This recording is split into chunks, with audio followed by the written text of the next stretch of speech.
Praise the lord. మన క్రైస్తవ జీవితంలో అత్యంత ముఖ్యమైనది ఆత్మీయ ఎదుగుదల. రక్షణ పొందడం ఒక ఎత్తు అయితే, ఆత్మీయంగా ఎదగడం అనేది ప్రయాణం లాంటిది. మనలో చాలామందికి ప్రశ్న, నేను ఎందుకు ఆత్మీయంగా ఎదగలేకపోతున్నా? ఎలా ఎదగాలి? ఎందుకు స్థిరంగా లేదు నా ఆత్మీయ జీవితం అని. మొదటిగా, దేవునితో నిత్య సంబంధం అనేది ఆత్మీయ ఎదుగుదలకి పునాది లాంటిది. ఆత్మీయంగా ఎదగడం ఒక్క రోజులో జరిగే పని కాదు. అది ప్రతిరోజు దేవునితో గడిపే సమయంతో ప్రారంభమవుతుంది. యోహాను 15:5లో చూస్తే, ఎవడు నా యందు నిలిచి ఉండునో. ఆయన యందు నిలిచి ఉండడం అంటే దేవుని సన్నిధిలో ఉండటం, ప్రార్థనలో ఉండటం, ఆయనకు సమయాన్ని కేటాయించి మన ఆత్మీయ ఎదుగుదల దేవుని సమక్షంలో ఉండేలా చూసుకోవడం. 2, దేవుని వాక్యమును ప్రతిరోజు ఆహారంలా భుజించాలి. ఆత్మీయ జీవితం వాక్యంతోనే బలపడుతుంది. వాక్యాన్ని అర్థం చేసుకున్నప్పుడు మన మనసు మార్చడానికి, మనం మార్చుకోవడానికి వాక్యం సహాయం చేస్తుంది. ఆత్మీయ ఎదుగుదల ఆ వాక్యంతోనే జరుగుతుంది.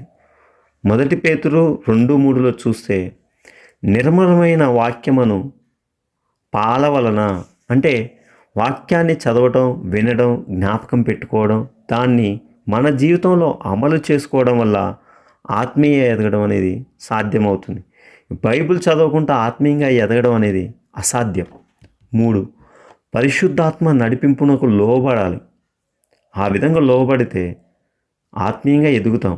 మనలో చాలామంది చాలా రకరకాలుగా కష్టపడతాం, కానీ ఆత్మీయంగా ఎదగలేము. ఎందుకంటే మన సొంత ఆలోచనలతో, మన సొంత నిర్ణయాలతో మన జీవితాలు కొనసాగించుకుంటాం కాబట్టి. గల్తీయులకు రాసిన పత్రిక 5:16లో చూస్తే, ఆత్మానుసారంగా నడుచుకొనిడి. అంటే ఆత్మీయంగా ఎదగాలంటే మనం పరిశుద్ధాత్మ స్వరాన్ని వినాలి. ఆయన దుఃఖపరచకూడదు. ఆ పరిశుద్ధాత్మ దేవుడు బోధించే, మనల్ని నడిపించే ఆ దారిలో నడవాలి. పరిశుద్ధాత్మ వలన మనం క్రీస్తు స్వరూపంలోకి మార్చబడతాం. 4, ప్రార్థనను జీవితంగా చేసుకోవాలి. ప్రార్థన అంటే ఆత్మీయ ఎదుగుదలకు ఒక ఆక్సిజన్ లాంటిది. ఆక్సిజన్ లేకపోతే మానవుడు ఏ విధంగా జీవించడో, ప్రార్థన లేకపోతే ప్రతి క్రైస్తవుడు ఉండలేడు. 1 తెస్సలోనికీయులకు రాసిన పత్రిక 5:17లో ఉంటుంది, ఎడతెగక ప్రార్థన చేయుడని. ప్రార్థన అంటే కేవలం మన సమస్యలు దేవుడితో చెప్పడమే కాదు, అది దేవునితో గడిపే సంబంధం. ఆయన చిత్తాన్ని తెలుసుకోవడానికి దేవుడు చూపిన మార్గం అది. మన హృదయాన్ని సమర్పించుకోవాలి ఆయనకి. ప్రార్థనలో గడిపే సమయం పెరిగినప్పుడు మన ఆత్మీయ బలం పెరుగుతుంది. ఎందుకంటే ప్రార్థన అనేది దేవుడితో మాట్లాడే సమయం కాబట్టి. 5, దేవుని చిత్తానుసారంగా మన జీవన శైలిని మార్చుకోవాలి.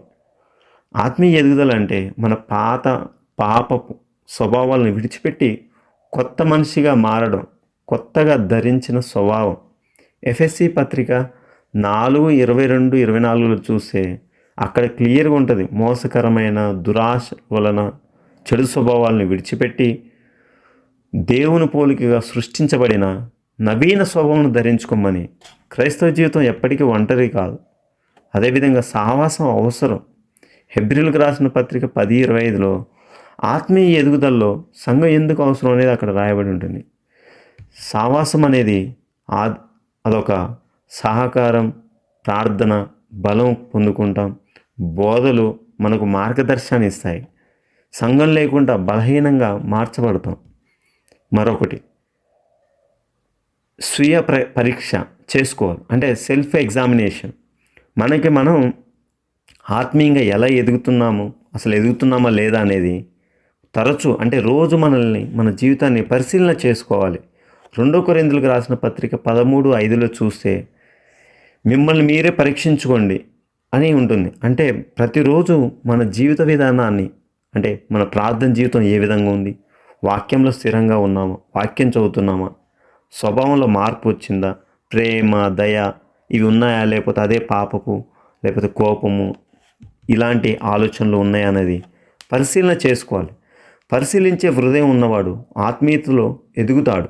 చివరగా, శరీర వాంఛలను సిలువ వేసుకోవాలి. అంటే ఆత్మీయ ఎదుగుదలకు అతిపెద్ద అడ్డంకంగా ఉండేది శరీర వాంఛలు, అంటే మన శరీర కోరికలు. గలతీయులకు రాసిన పత్రికలో 5:24 చూస్తే, శరీరంను దాని ఇచ్చలతోనూ దురాశలతోనూ సిలువ వేసి ఉన్నారు. అంటే ఆత్మీయంగా మనం ఎదగాలి అంటే పాపాన్ని విడవాలి. మన మనస్సును, మన హృదయాన్ని పరిశుద్ధపరచుకోవాలి, శుద్ధీకరించుకోవాలి. శరీర ఆశలను అదుపులో ఉంచుకోవాలి. అప్పుడు మనం ఆత్మీయంగా ఎదుగుతాం. ఇలాంటి ఈ అనుభవాలన్నీ సిలువ వేయకుండా ఆత్మీయంగా ఎదగలేం. మనలో దేవుడు కోరుకునేది కొంతకాలము అల్పకాలపు మార్పు కాదు, పూర్తి సమర్పణ ఆయన మన నుంచి కోరుకుంటాడు. సమర్పణ అంటే ఆత్మీయంగా ఎదుగుదల వస్తుంది. మనం జీవితాలు ఫలవత్తంగా మార్చబడతాయి. ఆమేన్.